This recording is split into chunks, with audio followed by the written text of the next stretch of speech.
किसी दोस्त को कहते सुना था कि श्री कृष्ण ने तो महाभारत की लड़ाई में कोई अस्त्र या शस्त्र उठाया ही नहीं।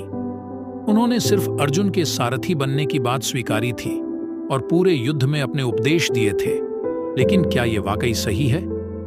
इस बात के पीछे दो तर्क दिए जाते हैं। सबकी शुरुआत तब होती है जब दुर्योधन भीष्म पितामह पर गुस्सा दिखा रहा था।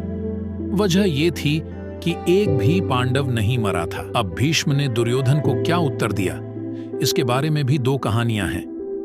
पहली कहानी के मुताबिक भीष्म गुस्सा होकर दुर्योधन को मंत्र पढ़कर 5 सोने के तीर देते हैं और कहते हैं कि उन्हीं से कल पांडवों का अंत होगा। इस पर दुर्योधन तीर अपने पास रख लेते हैं। जब श्री कृष्ण को यह पता चलता है तो वो अर्जुन को दुर्योधन के पास भेजते हैं। कथाओं में यह किस्सा मशहूर है कि अर्जुन ने दुर्योधन की जान बचाई थी और दुर्योधन ने अर्जुन को वचन दिया था कि वो उससे कुछ भी मांग सकता है। इसी में कृष्ण अर्जुन को दुर्योधन से 5 सोने के तीर मांगने को कहते हैं। दुर्योधन दे देता है। भीष्म पितामह इस बात से खफा हो जाते हैं और अर्जुन को मारने के लिए युद्ध करते हैं। भीष्म के आगे अर्जुन टिक नहीं पाते और गिर जाते हैं।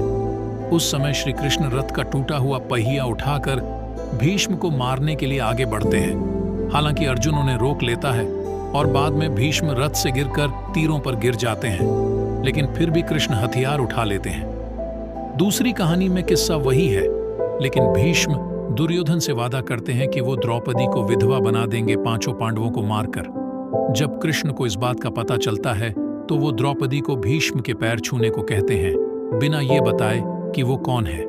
द्रौपदी ऐसा करती है और भीष्म उसे सदा सुहागन रहने और लंबी आयु का आशीर्वाद देते हैं।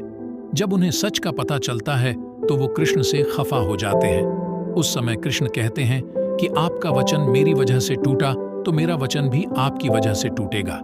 और इसके बाद ही अर्जुन को बचाने के लिए वो रथ का पहिया उठाते हैं।